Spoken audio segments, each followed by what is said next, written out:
নমস্কার, দেশি অমৃতে সবাইকে স্বাগত।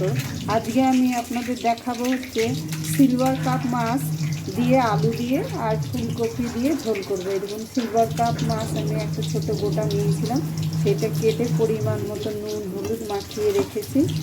আর এই যে আলু, আসুন, আর লাগবে টমেটো আর আদা বাটা। এই পাতলা ঝোল করবো এটা দিয়ে। কীভাবে করি দেখি। আমি এখন মাছ ভেজে নিচ্ছি। এই দেখুন, তেল দিচ্ছি পরিমাণ মতো। মাছটা ভেজে নিচ্ছি। মাছটা আমি দিয়ে দিচ্ছি। দেখুন, এবার আমি মাছটা উল্টে দিচ্ছি।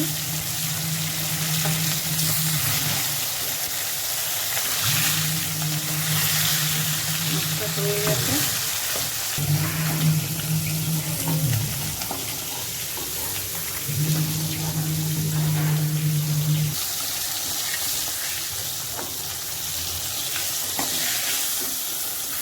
মাছ হয়ে গেল ভাজা।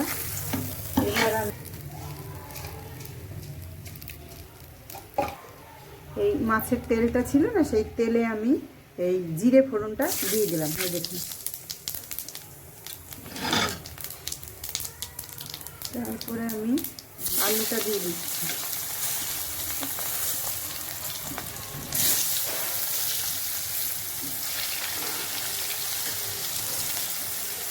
একটু কষিয়ে নিচ্ছি।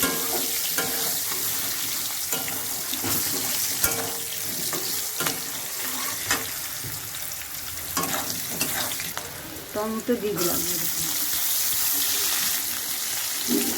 এবার আমি পরিমাণ মতো নুন দিয়ে দিলাম। এবার আমি হলুদ দিয়ে দিলাম পরিমাণ মতো।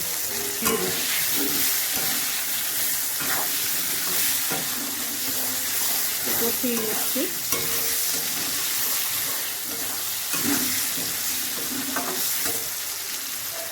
এবার আমি ফুলকপিটা ভেজে রেখেছি, সেটা আপনাকে দেখাচ্ছি।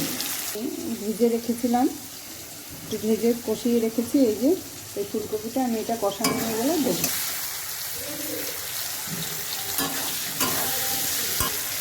দেখুন, এবার আমি এই আদা বাটা দিয়ে দিচ্ছি। পরিমাণ মতন দিলাম আদা বাটা।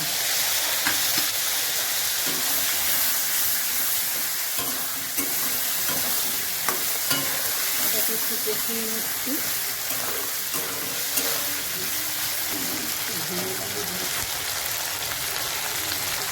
ঠান্ডা এসে একটু ধনে গুঁড়ো দিয়ে দিচ্ছি। বেশি মশলা দেবো না, একটু পাতলা হবে।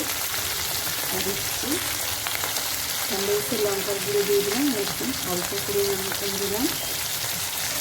যারা বেশি ঝাল খাবে তারা বেশি ঝাল দেবে। এবার আমি কষিয়ে নিচ্ছি। দেখুন, কষানোটা হয়ে গেছে, তেল বেরিয়ে গেছে গায়ে। এবার আমি ঝোল দেবো।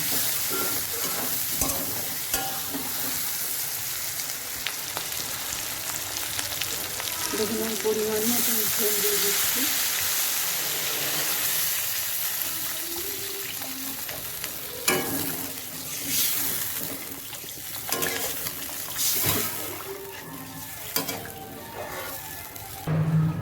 এবার আমি ঢাকনাটা তুলে ফেললাম। দেখুন, ফুটছে। এবার আমি এই প্রথমে মাছের মাথাটা দিয়ে দিলাম। মাছগুলো দিচ্ছি।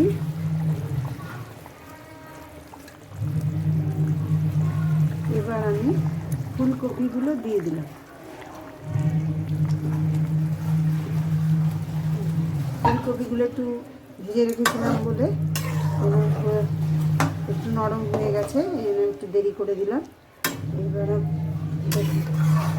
মাছের ঝোলটা একটু ফুটলেই আমি নামিয়ে দেবো। দেখুন, মাছের ঝোলটা কি সুন্দর হয়ে গেছে। দেখুন, এই দেখুন আলু, এই যে ফুলকপি। এবার আমি ঢেলে নিচ্ছি। দেখি কীভাবে দেখা গেছে। তাহলে এটা দেখি হাতে লাগে না।